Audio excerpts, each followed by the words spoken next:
O Illuminati, ele é verdade ou é mentira? Então eu vou te mostrar a primeira evidência que é absolutamente inequívoca de que é verdade que existe, que é esse livro que eu comprei aqui. Esse livro está disponível na internet. Eu comprei. Esse livro se chama 66 Leis do Illuminati, o Segredo do Sucesso. Foi publicado no ano de 2013. Não estou aqui fazendo publicidade para eles. Você não precisa comprar, porque eu comprei e vou te mostrar o que tem aqui dentro. Isso aqui nada mais é do que um código de conduta dentro do Illuminati. O que significa isso? Quando a pessoa entra para dentro do Illuminati, eu vou te explicar o que isso significa. Esse livrinho aqui é o Código de Conduta, que possui 66 leis, das quais o cidadão tem que obedecer, tem que compactuar. Mas eu ainda não vou usar ele. Vamos seguir aqui no roteiro que eu criei aqui para explicar para vocês. Esse princípio do Illuminati, ele vem desde do Éden. Mas como uma organização sistemática, ela foi colocada junto em 1776 na França por um homem chamado Adam Weishaupt. Eu não sei falar esse sobrenome dele, é meio complicado. Ele era um professor de direito na Universidade de Ingolstadt, na Bavária, na França, que iniciou uma sociedade secreta chamada Illuminati. Ele desagradou, o seu discurso desagradou o eleitor da Bavária. Lembra que eu falei que estava ligado, isso estava ligado à política? Não só, eu falei que a teoria da conspiração estava ligada à política, mas o contexto e o conceito de Illuminati nasceu, sim, também dentro da política.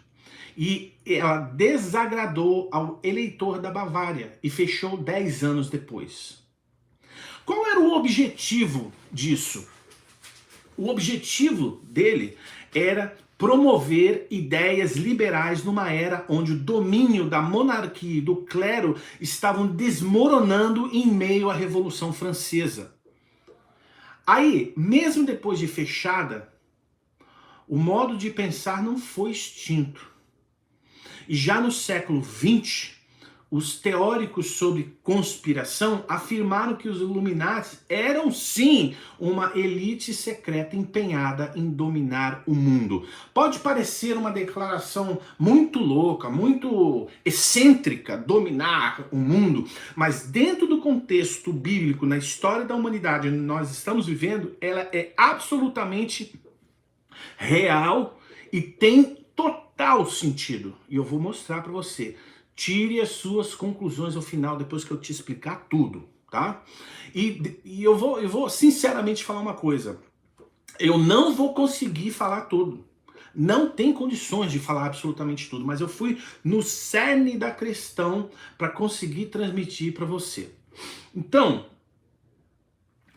passaram-se os anos e o que era uma sociedade secreta, né?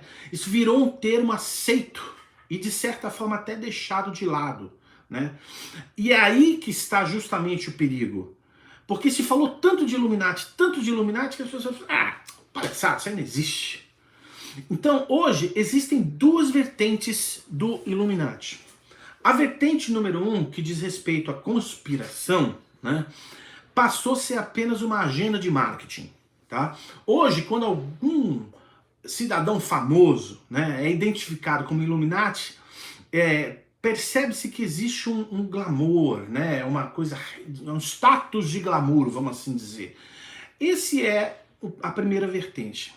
A segunda vertente remonta à evolução do diabo e o conglomerado de tradições de sociedades ou seitas secretas e discretas ao longo da história da humanidade.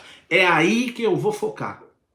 O resto não me interessa, eu vou focar aqui, ó, no segundo tópico.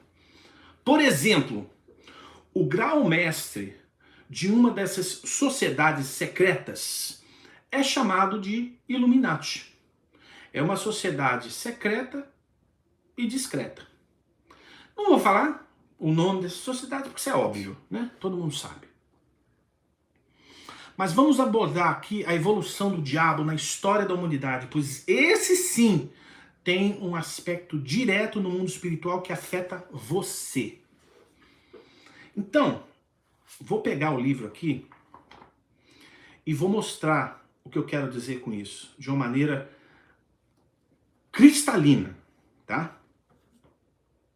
E deixa eu, com todo respeito, eu não vou aqui... Quem me conhece, quem conhece os vídeos que eu faço, sabe que eu não ofendo ninguém, não falo mal de ninguém, e não vou falar mal tampouco de quem está dentro dessa seita ou dentro desta sociedade secreta. Eu tô falando para você, Illuminati, tá? Então, pô, cara, faz pelo menos um livro decente, né, cara? Nem página tem nesse livro, eu tive que paginar na mão. Mas tudo bem, vamos lá. Dentro dessas regras aqui, na página que eu numerei sendo 48, que diz sobre a House do Illuminati, e a Casa do Illuminati, né, uma casa publicadora. E o que é interessante é que esse livro que foi escrito, ele não tem um autor. Ele é publicado por uma editora que pertence ao Illuminati, pertence à Casa do Illuminati, que tá lá, olha, todos os créditos, tem aqui até e-mail, mas não tem um autor, não tem o nome de uma pessoa, é uma entidade. Muito bem. Então vamos lá entender o que seja essa entidade. E como tem inglês, vou traduzir aqui meio on the fly, com o meu tradutor aqui, porque eu não tenho tempo para traduzir português não. Vamos lá. A Casa do Illuminati é uma ordem antiga da dinastia egípcia de Ra. Isso morreu, mas foi revivida depois dos anos de Cristo. E os soldados que aprenderam essa fé falam para cada um que gostaria de ouvir sobre o poder da luz. Muito bem. Quando eu estava aqui, o Espírito Santo na mesma hora me falou: preste atenção na dinastia egípcia de Ra. Deixa eu te falar uma coisa. Sempre que você vir... Sempre, isso é uma regra, sempre que você vir uma sociedade esotérica, ocultista ou qualquer coisa que seja baseado em uma entidade espiritual egípcia, por óbvia razão, ela jamais falará ou propagará a luz de Cristo. E eu embaso o que eu estou falando em Êxodo, capítulo 12, versículo 12. Todo cristão deveria saber de cor esse versículo, inclusive eu, né? Mas eu sei o endereço, que diz o seguinte: aqui era o contexto onde Deus traria juízo sobre o povo egípcio por causa das pragas, né? E essa era o momento da Páscoa, no capítulo 12. E ele fala o seguinte, o Senhor falando o seguinte: naquela noite passarei pela terra do Egito e ferirei todos os primogênitos na terra do Egito, desde os homens até os animais. Sobre todos os deuses do Egito executarei juízo. Ou seja, todos os deuses do Egito, absolutamente todos os deuses do Egito que estão relacionados nas 10 pragas do Egito, nada mais são do que entidades espirituais contrárias ao reino de Deus. Esses são demônios. Ponto final. Está dito. Todo demônio que está associado a um símbolo egípcio é uma entidade que pertence ao reino das trevas e nada tem a ver com o reino de Deus. Então, se isso aqui está baseado na dinastia egípcia de Ra, adivinha quem que ele serve? Não é Deus. Outra coisa que ele fala aqui que é muito interessante. O olho de Horus tem como simbolizar o poder da luz e o seu conhecimento. Tá aqui, não sou eu que tô falando não. Tá escrito, tô lendo aqui. O olho de Horus tem como o símbolo do poder da luz e do seu conhecimento.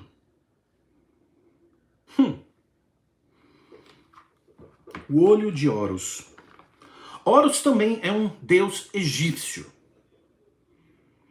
O olho de Horus é uma das principais simbologias dentro do Illuminati. E é muito conhecido de todos. Mas antes de falar sobre este símbolo, antes de falar desse símbolo, eu quero trazer para você uma explicação muito simples sobre o poder da luz e o seu conhecimento. A Bíblia tem duas pessoas ou dois indivíduos dos quais são atribuídos terem luz. Somente dois.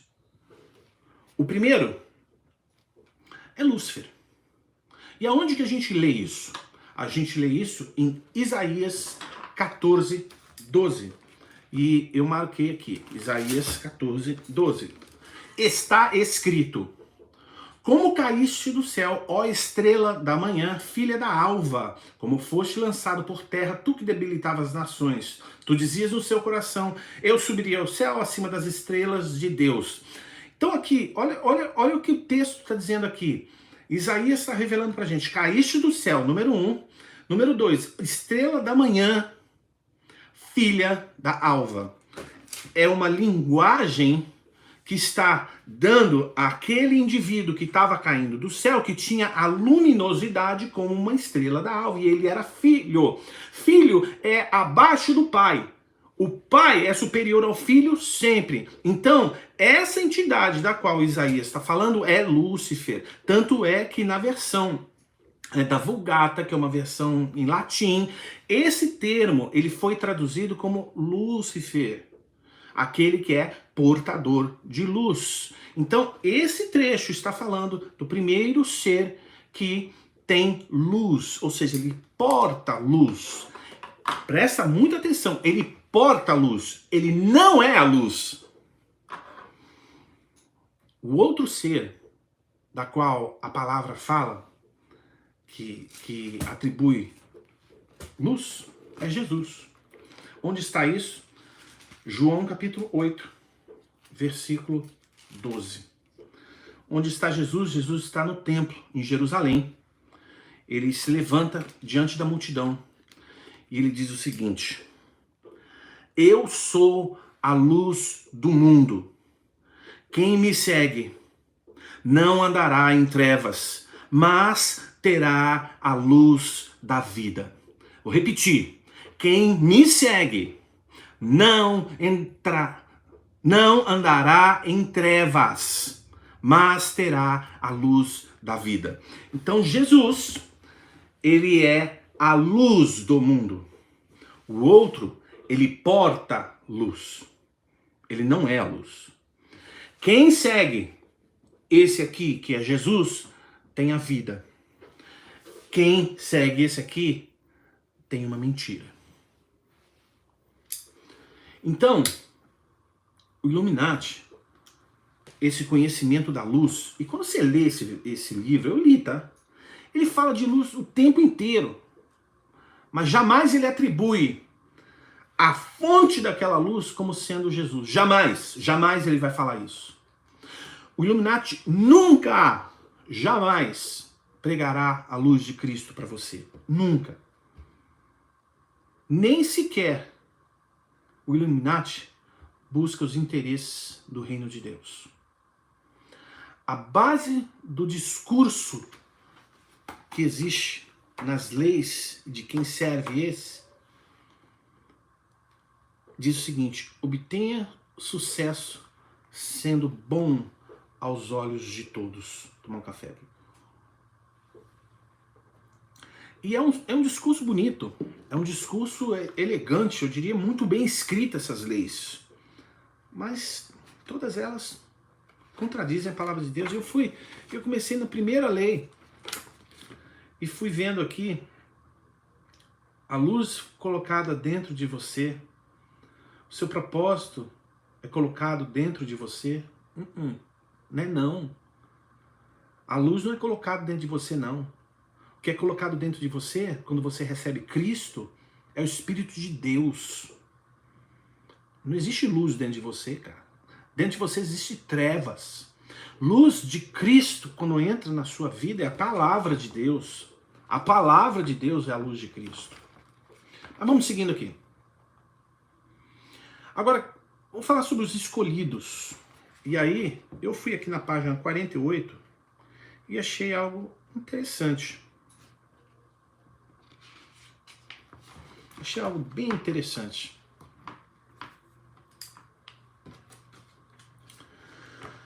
E ele diz o seguinte: para todo aquele que entende o conhecimento e a sabedoria da luz e como usar os seus talentos, serão bem-sucedidos no cumprimento de todos os seus sonhos e desejos. Olha que interessante. Significa que quem está dentro desse Illuminati, quem pertence, eles sabem o que eles estão fazendo. Eles têm a completa consciência do que eles estão fazendo, a quem eles servem e o que eles pertencem. E a propósito, eu falei ainda há pouco do olho de Horus, que está na capa desse livro.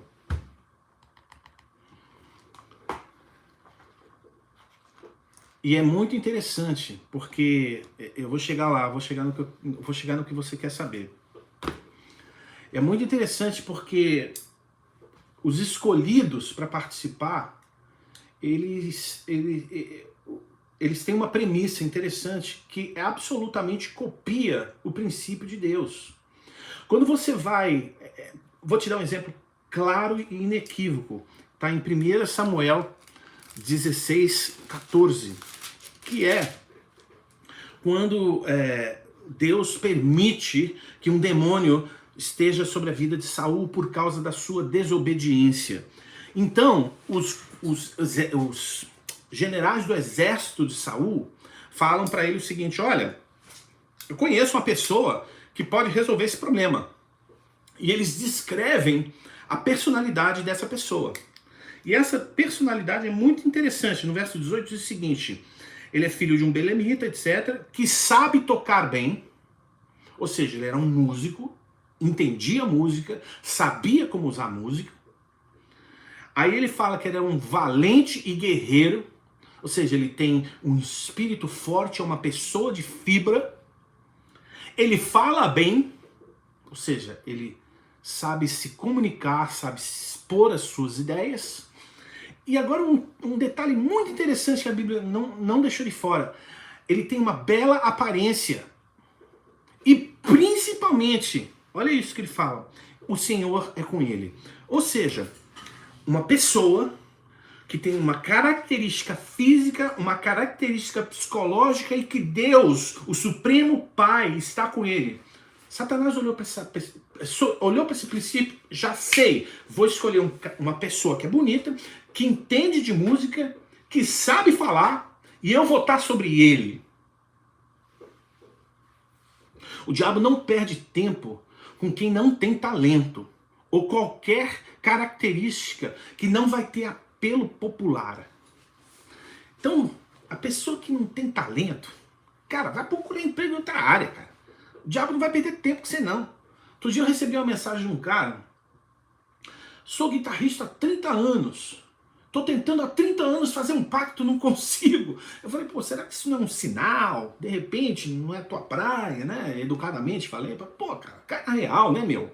Faz um pacto com o Rei dos Reis. Faz uma aliança com o Senhor dos Senhores, que além de você ter a vida eterna, além de você ter vitória sobre todas as circunstâncias, sim, você vai passar perrengue, mas ele te livra de todas. Cara, você ainda pode ser usado dentro de um contexto para levar as pessoas para Cristo. Mas, enfim.